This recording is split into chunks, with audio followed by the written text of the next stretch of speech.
Cars.com Auto Review. Hello, I'm Joe Weisenfelder with Cars.com. We're taking our first look at the new 2012 Chevrolet Camaro ZL1. It is the new highest performance version of the Chevy Camaro.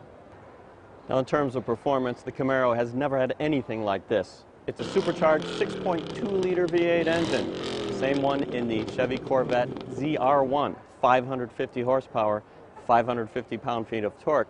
It goes through a 6-speed manual transmission to a limited slip rear differential. Now, most of the exterior changes are about airflow. They're about cooling air and also aerodynamics.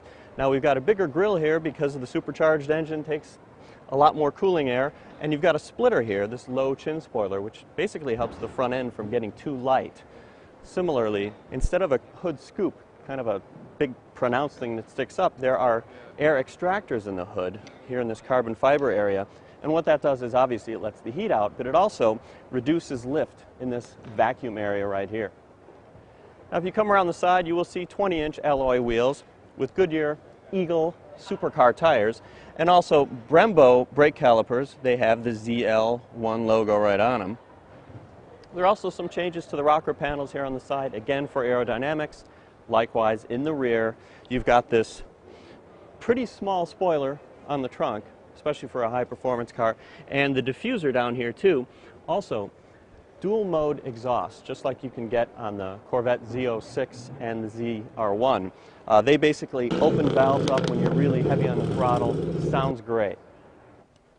Now, there are a few changes on the inside of the ZL1. They include two 6-way powered sport seats, and they have this suede-like microfiber covering on them, and so does the steering wheel and the shift knob. This is the kind of thing you'll see in the V-Series cars from Cadillac. Also note there is a flat bottom steering wheel.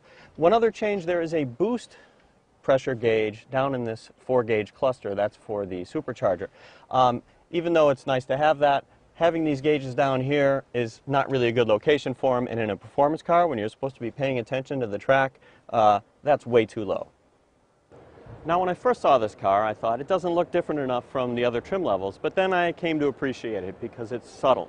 They could have gone overboard with a big wing spoiler or something. I would have been the first to call it garish. So it's good, but what really matters is how the car drives. Unfortunately, we're not going to know that right away because this car, even though we're taping this in February of 2011, won't be at dealers until 2012. That's a Camaro for you. For more car-related news, go to Cars.com or our blog, KickingTires.net.